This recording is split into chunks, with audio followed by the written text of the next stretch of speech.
Picture a place where a shepherd leads his flock across a high mountain pass, and the air is so thin and so cold it burns your lungs just to breathe it. Below him, a valley cuts through the earth like a wound, steep sided, ancient, carved by rivers that have been running since before recorded history. Above him, peaks so sharp and white they look like they've been drawn by hand against a sky that has no business being that blue. Now picture the same country a few hundred kilometers south. The air is dry and hot, carrying the smell of cumin and saffron and something charring on a grill. In the market, men in embroidered caps bargain over pomegranates, so red they look like they're lit from within.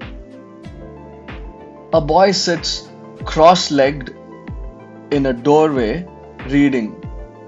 Somewhere nearby, a rubab, a traditional lute, begins to play.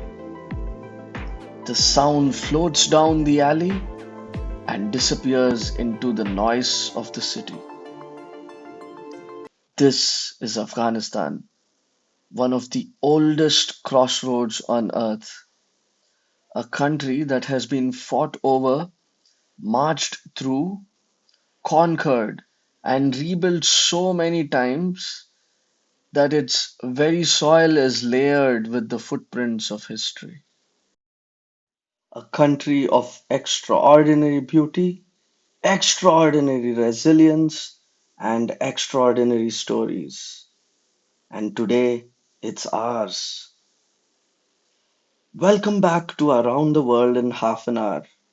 I'm Ray, and this is episode 1, the very first country in our alphabetical journey around the globe. And what a country to start with, Afghanistan. Even the name carries weight. It conjures images, headlines, history. But today, we're going to set all of that aside, or at least put it in its proper context, and actually meet this country, the land, the history, the food, the music, the poets, the warriors, the ordinary people living extraordinary lives at the crossroads of Asia. By the end of today, I want you to feel like you know Afghanistan, not the abstract idea of it, the real layered, remarkable thing. Let's go. Afghanistan sits at the very heart of Asia, and I mean that almost literally. It's a landlocked country surrounded on all sides by other nations, sitting at the point where South Asia, Central Asia, and the Middle East all press up against each other. Geographically, it is a crossroads in the most physical sense of the word. Every major power in Asia's history has had to reckon with Afghanistan because you simply cannot get from one part of that continent to another without passing through it or very close to it. The country covers roughly 652,000 square kilometers. That's a little larger than France, or roughly the size of Texas. It has a population of around 44 million people, making it one of the more populous nations in the region. And within those borders, it packs in one of the most dramatic and varied landscapes on the planet.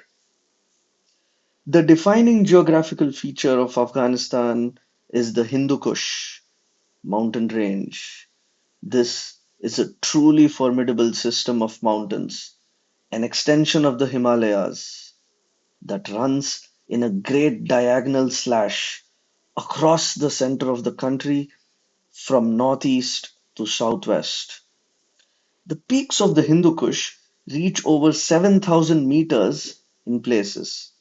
That's taller than anything in the Alps, taller than anything in the Rockies. The air up there is thin enough to disorient you. The passes are narrow, treacherous, and historically, strategically vital. In the northeast, where Afghanistan reaches up into a narrow finger of land called the Wakhan Corridor, the mountains are almost otherworldly. This remote strip of territory shares a border with China at its tip, and the landscape there jagged white peaks, turquoise rivers, ancient yak herding trails looks like something out of a fantasy novel. It is genuinely one of the most remote and spectacular places on earth. But Afghanistan is not all mountains. The north of the country, down from the Hindu Kush toward the borders with Uzbekistan and Tajikistan, opens into fertile plains. The Amu Darya River forms much of the northern border, and the land along it has been farmed for millennia. This is where some of Afghanistan's richest agricultural land lies, where wheat and cotton and fruit grow in abundance. To the south and southwest, the landscape shifts dramatically. Here you find the Registan desert, a vast, almost hallucinatory expanse of sand dunes, some of them reaching 30 meters high, rolling endlessly toward the border with Pakistan. And in the west, toward Herat, the terrain softens into semi arid plains fed by the Harirud River, one of the country's most important waterways. The climate across all this varies enormously. In Kabul, the capital, winters are cold and snowy. Temperatures regularly drop well below freezing. Summers are dry and warm but not oppressive, sitting around 30 degrees.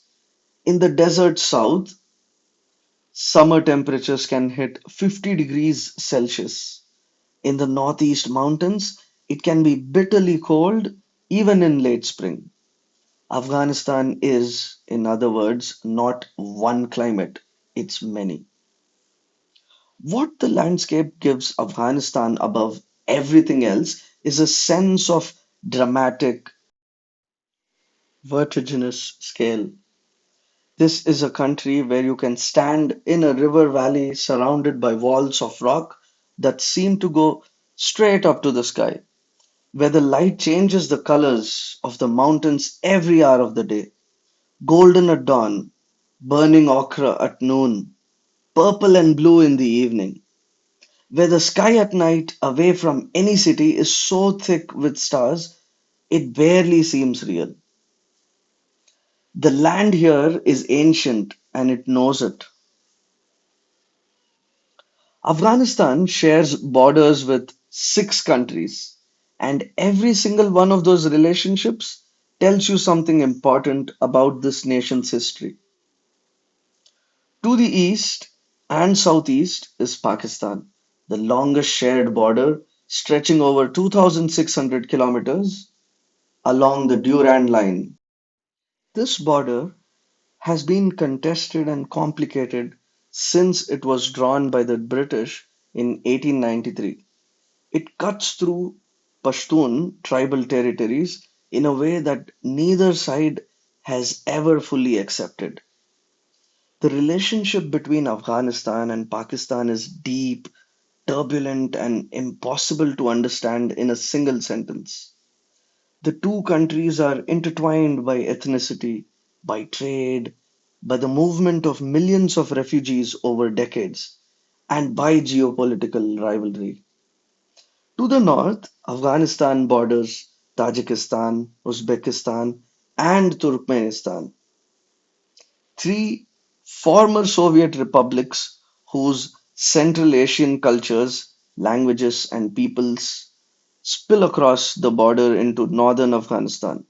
The Uzbek and Tajik communities of northern Afghanistan share far more with these neighbors than they sometimes do with fellow Afghans in the south.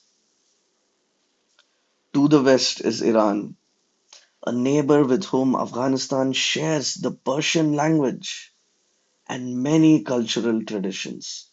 Dari, one of Afghanistan's two official languages, is essentially a dialect of Persian. The relationship between Iran and Afghanistan is ancient, complex, with centuries of shared literary and artistic heritage alongside modern political tensions. And at the very tip of the Wakhan border, in the far northeast, Afghanistan touches China, specifically the Xinjiang region. It is a tiny remote border crossing, but it represents Afghanistan's connection to the vast Chinese world. Afghanistan's position at the center of all these competing spheres of influence, South Asian, Central Asian, Persian, Chinese, is precisely why so many conquerors across history have tried to possess it, and why none of them quite managed to hold it. The history of Afghanistan is, in many ways, the history of Asia itself. This is one of the oldest continuously inhabited regions on the planet, and its past is layered like geological strata, each era compressed beneath the next, all the way down to the very beginning of human civilization. Archaeological evidence shows that humans have lived in what is now Afghanistan for at least 50,000 years. By around 3000 BCE, sophisticated Bronze Age cultures were flourishing here. The ancient city of Mundigak, near modern Kandahar, was one of the largest settlements in the ancient world at its peak. Afghanistan was producing goods, lapis lazuli, that deep blue gemstone beloved by pharaohs and emperors, that were being traded as far away as Egypt and Mesopotamia. The world's oldest known lapis lazuli mines are in Afghanistan. That blue you see in Tutankhamun's death mask, it almost certainly came from Afghan mountains. The first great empire to sweep through was the Persian Achaemenid Empire around the 6th century BCE.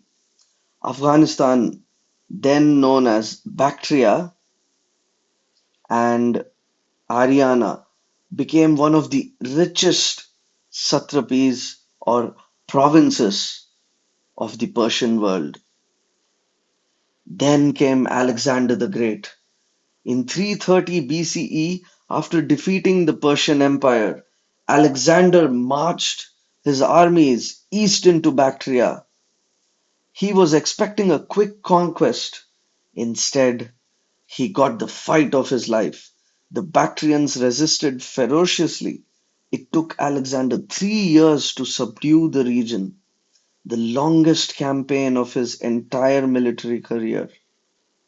He was so impressed and so enamored that he married a Bactrian princess named Roxana. He founded cities here, including the city of Alexandria in Ariana, which may be the ancestor of modern Herat. When Alexander's armies finally left, they left behind a remarkable legacy, a Greco Buddhist culture that blended Greek art and philosophy with Buddhism. The giant Buddha statues of Bamiyan, which we'll come to later, were part of this extraordinary cultural fusion. After Alexander came the Mauryan Empire from India, then the Kushan Empire, one of the great Silk Road empires, and then the Sassanid Persians. For centuries, Buddhism flourished across Afghanistan. Monasteries dotted the hillsides. The country was a center of Buddhist learning. Then, in the 7th century CE, Islam arrived. Arab armies swept east from the Arabian Peninsula, and over the following centuries, Afghanistan became a Muslim land, a transformation that has shaped everything since. Under Muslim rule, Afghanistan didn't just absorb a new faith, it became one of the great centers of Islamic civilization. The Ghaznavid dynasty, based in the city of Ghazni, presided over a golden age of art, architecture, and learning in the 10th and 11th centuries. The Timurid dynasty in the 15th century made the city of Herat one of the most cultured and sophisticated cities in the world. Poets, painters, astronomers, and philosophers gathered here. It was the Florence of Central Asia. Then came Genghis Khan. In the 13th century, the Mongol armies arrived and they were devastating. Cities that had taken centuries to build were obliterated in days. The city of Balkh, ancient, magnificent Balkh, called the mother of cities, was razed so thoroughly that it never truly recovered. The human cost was almost incomprehensible. But Afghanistan recovered. It always recovers. The modern Afghan state was born in 1747 when a Pashtun chieftain named Ahmad Shah Durrani united the various Afghan tribes and founded the Durrani Empire. He is considered the father of modern Afghanistan, and his empire, at its peak, stretched from eastern Persia to northern India. The 19th century brought the British twice in 1839 and 1878. British armies invaded Afghanistan as part of what was called the Great Game, the imperial competition between Britain and Russia for control of Central Asia. Twice the Afghans threw them out. The first Anglo-Afghan war ended with one of the most catastrophic military retreats in British history. Of an army of 16,000 that marched out of Kabul in 1842, only one man made it to safety. His name was William Bryden, and the painting of him arriving alone, wounded, on a dying horse became one of the most famous images of Victorian Britain, a nation's humiliation captured in oil. In 1919, Afghanistan finally secured full independence from British influence. Under King Amanullah Khan, a reformer who tried to modernize the country rapidly, introducing secular education and reducing the power of traditional elites. The 20th century was a turbulent one. Relative stability under King Zahir Shah, who ruled from 1933 to 1973, gave way to a communist coup, then Soviet invasion in 1979. The Soviet-Afghan War lasted a decade and killed over 1 million Afghans, displacing millions more. When the Soviets withdrew in 1989, civil war followed. And then came the Taliban, seizing power in 1996, imposing one of the most repressive regimes in modern history. The story of the last 25 years, the fall of the Taliban in 2001, the long years of war, and the return of Taliban in 2021 is known to many. We don't dwell on it today except to say this: Afghanistan's people have endured more over more centuries than most nations will ever face. And they are still there, still farming, still cooking, still writing poetry, still playing music in whatever ways they can find. That is not nothing, that is everything. Afghanistan today is governed by the Taliban, who retook the country in August 2021 following the withdrawal of US and NATO forces. The government is not internationally recognized, and the country remains under sweeping economic sanctions. The capital is Kabul, a city of somewhere between 4 and 6 million people. Estimates vary widely. Other major cities include Kandahar in the south, Herat in the west, and Mazar-e Sharif in the north. The population of around 44 million is ethnically diverse. Pashtuns make up the largest group at around 42%. Tajiks account for roughly 27%. Hazaras, Uzbeks, and many smaller groups make up the rest. Dari and Pashto are both official languages. Most of the population is Muslim. Economically, Afghanistan is one of the poorest countries on earth. Around 48% of the population lives below the poverty line. The economy depends heavily on agriculture, with wheat, fruit, nuts, and cotton among the main products. Afghanistan is also the world's largest producer of opium, a fact that has enormous implications for the country's politics and economy, though it is a topic that deserves its own conversation. One economic story that doesn't get enough attention: Afghanistan may be sitting on over $1 trillion worth of untapped mineral wealth. Lithium, copper, iron, gold, rare earth elements. The geology here is extraordinary. Whether and how that wealth will ever be extracted in a way that benefits ordinary Afghans is one of the great open questions of the coming decades. Despite immense hardship, Afghan culture continues to breathe and resist.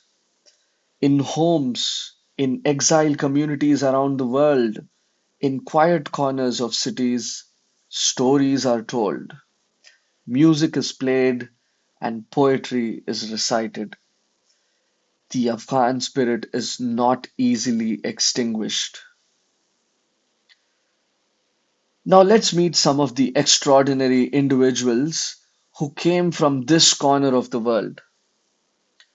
First and most importantly, Rumi, born in 1207 in the city of Balkh. Jalaluddin Muhammad Rumi grew up to be one of the greatest poets in human history. His collection of spiritual poetry, the Masnavi, 6 volumes, comprising around 25,000 verses, is considered one of the greatest works of mystical literature ever written. Rumi's poetry, translated into almost every language on earth, is about love, longing, the divine, and the human search for meaning. He is, to this day, one of the best selling poets in the United States. A man from 13th century Afghanistan, reaching across 8 centuries to move the hearts of modern readers. That is a remarkable thing. Ahmad Shah Durrani, the founder of modern Afghanistan, born in 1722, He was a military genius who unified the Afghan tribes and built an empire that stretched across a huge swath of Asia. He is to Afghanistan what George Washington is to the United States, the father of the nation. His tomb in Kandahar remains a place of reverence. Ahmad Shah Massoud, known as the Lion of Panjshir, Massoud was a guerrilla commander who led the resistance against the Soviet occupation in the 1980s and later became one of the few Afghan leaders who consistently spoke up for a moderate, inclusive Afghanistan. He was assassinated on September 9th, 2001, 2 days before the attacks on New York and Washington, by suicide bombers linked to Al Qaeda. His face today is on murals, on mountain passes, in the hearts of millions of Afghans who wonder what might have been. His son Ahmad Massoud now leads the resistance against the Taliban. Khalid Hosseini, born in Kabul in 1965, Hosseini is the Afghan-American novelist whose debut novel, The Kite Runner, published in 2003, became one of the most widely read novels of the 21st century. He followed it with A Thousand Splendid Suns, a story of Afghan women across decades of war, which may be even more powerful. Husseini is now a UNHCR Goodwill Ambassador. His books have done more than almost anything else to make the world see Afghanistan as a place of complex, fully human lives.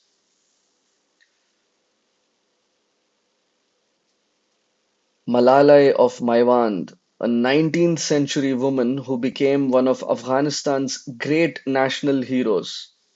During the Battle of Maiwand in 1880, when Afghan forces were flagging against British troops, Malalai reportedly rallied the fighters by raising her veil as a banner and singing a song of courage. She was killed in the battle and became a symbol of Afghan bravery and the role of women in the nation's history. There are schools named after her across the country. And finally, Ahmad Zahir. Born in 1946, he was the greatest pop musician in Afghan history, blending traditional Afghan melodies with Indian film music, Latin rhythms, and Western pop. He became a superstar across the entire Persian-speaking world. He was called the Afghan Elvis. Died in mysterious circumstances in 1979 at the age of just 33. His music is still played at every Afghan wedding, in every Afghan household, in every city of the world where Afghans have settled. It is the sound of home. Afghan cuisine is one of the great undiscovered treasures of Asian cooking. It sits at a crossroad of influences: Persian, Central Asian, South Asian, and the result is something wonderfully its own: hearty, aromatic, generous. The national dish, and I use that phrase with full seriousness, is Kabuli pulao. This is a slow cooked rice dish that is, in my view, one of the finest rice dishes in the world. The rice is cooked in lamb broth, layered with caramelized carrots, cut into long matchsticks, plump raisins, and toasted nuts, usually silvered almonds and pistachios, all fragrant with cardamom, cumin, and black pepper. A generous cut of braised lamb sits in the center. It is a dish that takes patience to make and rewards every minute of that patience. Afghans serve it at celebrations, at funerals, at Friday lunches. It is a dish of the gathering. Then there are the kebabs. Afghan kebabs are cooked over charcoal and they are extraordinary. Chapli kebab from the Pashtun South is a flat, spiced minced meat patty packed with coriander seeds, dried pomegranate seeds, and green chilies, seared on a flat griddle until the edges are crisp. Sheikh kebab is minced lamb or beef pressed onto a long skewer and grilled. Shami kebab, tikka, each region has its variation. Mantu are Afghan dumplings, steamed parcels of spiced minced lamb, served with a sauce of yogurt, split peas, and a drizzle of tomato with dried mint. They take hours to make. They disappear in minutes. Aushak are another form of dumpling, boiled pasta pockets filled with leeks and spring onions, served with the same yogurt and tomato sauce as mantu. The contrast between the fresh, slightly sharp filling and the cooling yogurt is beautiful. The Afghan kitchen also makes extraordinary use of dried fruit nuts, pomegranate seeds, raisins, dried mulberries, pistachios, walnuts, almonds. Afghanistan is, incidentally, one of the world's great fruit growing nations. The pomegranates from Kandahar are legendary across the region. So large, so juicy, so deeply flavored that they are exported to markets across Asia. For dessert, there is firni, a delicate rose water and cardamom milk pudding, thickened with ground rice flour in terracotta bowls and scattered with crushed pistachios. It is pale, perfumed, and utterly soothing. And to drink, chai, tea, is the foundation of Afghan social life. Green tea, black tea, tea with cardamom. It is offered to every guest immediately without question. Hospitality in Afghanistan, called Mel Mastia in Pashto, is not just a custom, it is a moral obligation. To offer a guest food and tea is sacred. To refuse hospitality is unthinkable.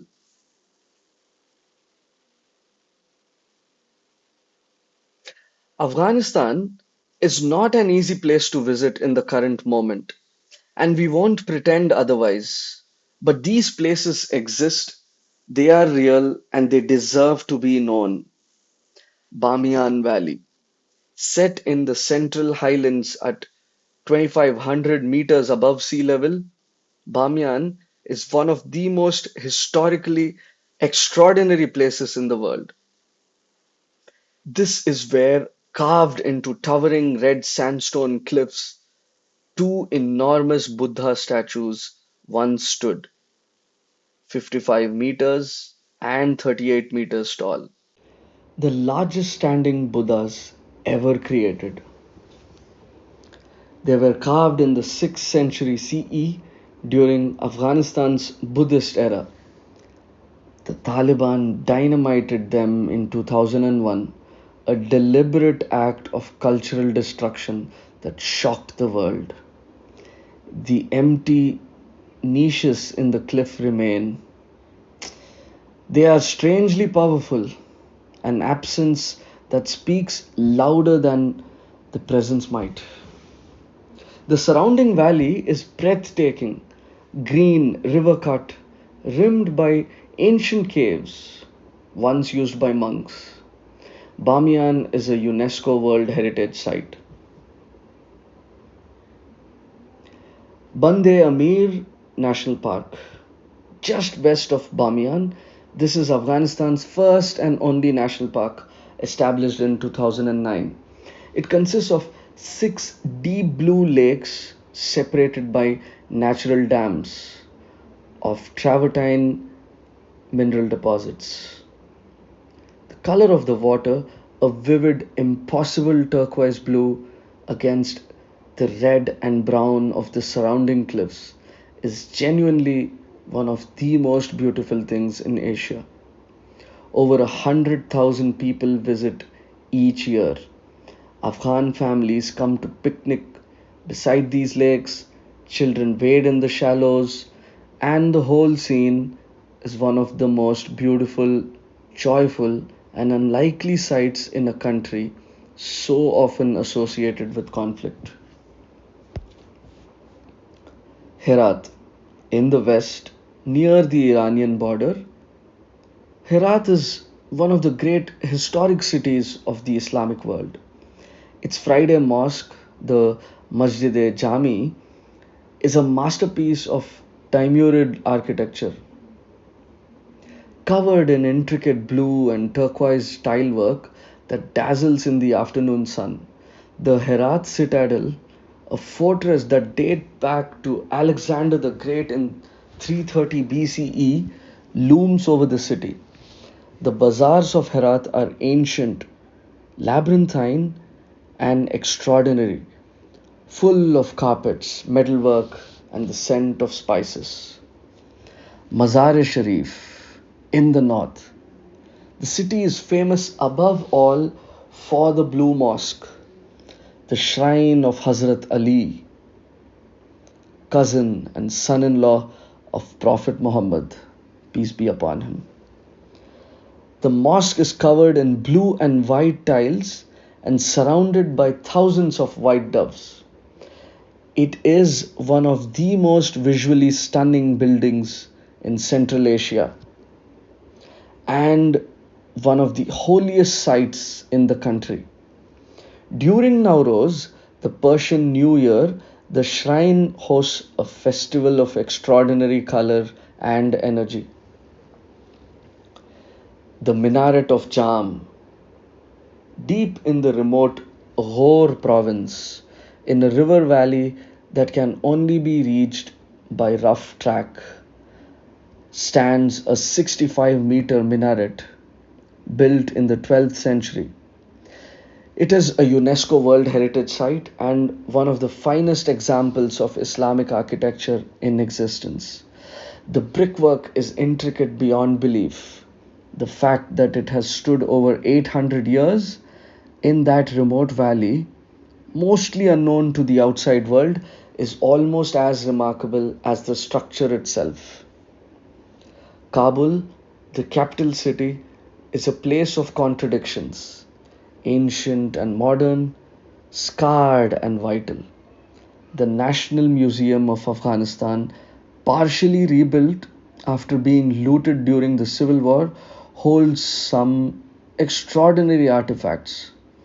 The old bazaar of Chicken Street has long been the place where travelers and traders have bargained for carpets, jewelry, and lapis lazuli. The currency of Afghanistan is the Afghani, abbreviated AFN. As of 2026, roughly 70 to 75 Afghani will buy you $1, though the rates fluctuate. Afghanistan is classified as one of the world's least developed economies. GDP sits around 90 to 20 billion dollars in nominal terms. For a country of 44 million people, that works out a per capita income of under $500 per year. By purchasing power parity, it's somewhat higher, but still among the lowest in the world. The economy is dominated by agriculture, around 35% of GDP, with wheat, rice, cotton, fruits, and nuts, and opium poppy being the main crops. Mining is growing in importance. Afghanistan has world class deposits of copper, iron ore, lithium, and rare earth elements though development has been extremely slow due to instability and lack of infrastructure. Inflation has been relatively low in recent years, around 2 to 5%, partly because demand is so suppressed. The banking sector is fragile and much of the economy runs on cash. Around 48% lives below the poverty line, and food insecurity remains a major challenge. The country received billions in international aid for 2 decades, which largely evaporated after 2021. Reconstruction in any meaningful sense has not begun yet. If the world knows Afghanistan for one thing, it is sadly for decades of war. That reputation is real and it cannot be dismissed. But it is not the whole story, not even close. Afghanistan is also famous for its carpets. Afghan rugs are considered among the finest hand woven carpets in the world. Dense, intricately patterned, rich in deep reds and blues, made using techniques passed down through generations. An Afghan carpet is not decoration, it is a work of art that can take months to make. Afghanistan is famous for its lapis lazuli, that extraordinary deep blue stone mined in the Badakhshan province for over 6,000 years and traded along the Silk Road to the palaces and temples of the ancient world. And Afghanistan is famous, though far too few people know this, for being the birthplace of Rumi, one of the most widely read poets on earth. It is also quietly one of the world's great pomegranate and dried fruit producers. Kandahari pomegranates are famous throughout South Asia and the Middle East. Afghan saffron, grown in Herat province, is considered some of the finest in the world. Afghan music is rich, diverse, and deeply emotional, a reflection of the many peoples and cultures that have passed through this land. The instrument most closely associated with Afghan music is the rubab, a short necked lute with a deep resonant body, considered the national instrument of Afghanistan. Its sound is warm and slightly mournful, capable of extraordinary expressiveness. The rubab is so fundamental to Afghan identity that it is sometimes called the lion of instruments. Traditional Afghan music draws on Persian classical forms, Hindustani music from India, and the folk traditions of various ethnic groups Pashtun, Tajik, Hazara, Uzbek. The result is a musical vocabulary that feels both ancient and alive. Ghazals, lyrical poems set to music about love and longing, are central to the Afghan musical tradition. Ahmad Zahir, whom we met earlier, brought all this together with Western and Latin influences in the 1960s and 70s, creating music that was irresistibly danceable and deeply Afghan at the same time. His recordings remain the touchstone of Afghan popular music. The Atan is Afghan's national dance, performed in a circle with dancers holding hands of each other's shoulders, spinning and stepping in rhythm to the beat of the dhol, drum, and the sorna flute.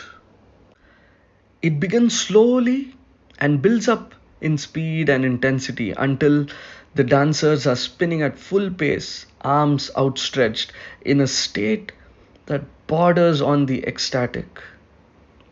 It is performed at weddings at festivals, at moments of collective joy. In literature, Afghanistan's contribution to the Persian literary tradition is immense. Beyond Rumi, there is Rabia Balkhi, one of the first known female poets in the Persian language, writing in the 10th century. There is Kushal Khan Khatak, the great 17th century Pashtun warrior poet who wrote 45,000 verses of Pashto poetry. In visual arts, Afghanistan is famous for the miniature painting tradition, intricate, jewel bright illustrations in the Persian and Timurid style depicting court scenes, hunting, poetry, and nature. The great miniaturist Kamaluddin Behzad, born in Herat in the 15th century, is considered the finest painter of the Islamic world. The sport most deeply embedded in Afghan culture and the one that is unlike anything you'll find anywhere else on earth is Buskashi.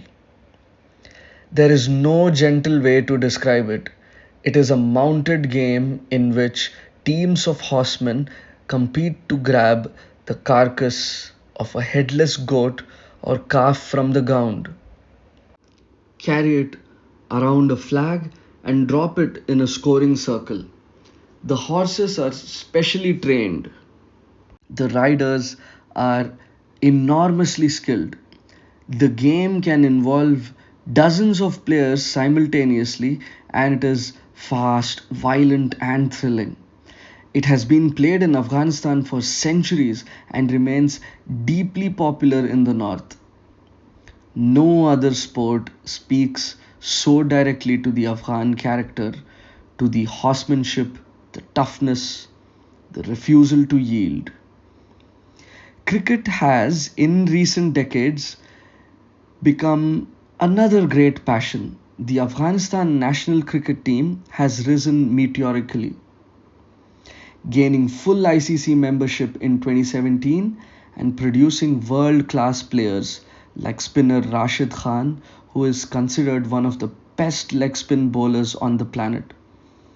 The team's rise has been one of the genuinely uplifting sporting stories of the 21st century. Afghan cricket gave the country something to celebrate at a time when it badly needed it. When Afghanistan beat Pakistan or England in international cricket, it is not merely a sporting result, it is a moment of national pride that cuts across every division. Football is also widely played, and wrestling in various traditional forms is a beloved sport across the country. When the world thinks of Afghanistan, it thinks of war, of the Soviet invasion, of the Taliban, of the long, exhausting years of conflict after 2001. That image is so dominant that it has almost completely obscured everything else. Most visitors to Afghanistan in the years when travel was possible come expecting devastation and leave astonished with beauty. By the quality of the light on the mountains, by the extraordinary warmth of the people, by the food, by the hospitality, which is not a performance but a genuine, deeply held value. The concept of Melmastia, Pashtun hospitality, obliges a host to offer protection, food, and shelter to any guest, even a stranger, even an enemy, for as long as they are in the home. That is not a culture of hostility. That is a culture of profound generosity.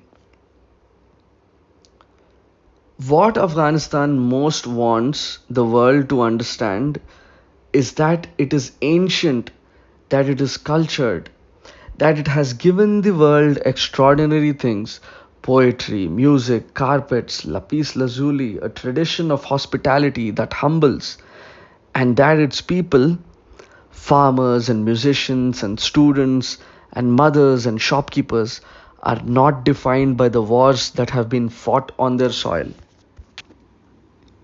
Afghanistan is not a country that happened to have wars. It is a civilization that has been enduring wars for centuries while still writing poetry, still cooking pulao, still spinning in the attan, still pressing blue stones from its mountains into the hands of the world. That is who they are. Well, Afghanistan, I want to sit with that for a moment before we go. If there is one thing I hope you take away from today, it is this. Afghanistan has given the world Rumi, it has given the world lapis lazuli and saffron and hand woven carpets that are themselves works of art.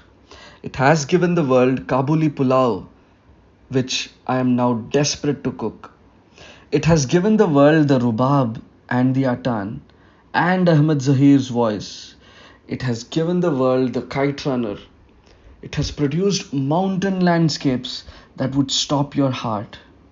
It is a country that has been at war for much of the last 50 years. And it is a country with a civilization 5,000 years old. Both things are true. And the second thing is far bigger than the first. Next week, we head west along the alphabet to Albania, a small nation on the Adriatic coast that spent nearly 50 years completely sealed off from the rest of the world under one of history's most paranoid dictatorships and emerged with an identity unlike anywhere else in Europe. We'll talk about what bunkers, nearly 175,000 of them scattered across a country the size of Maryland.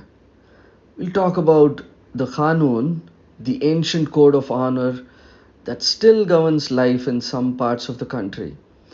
And we'll eat some extraordinary food.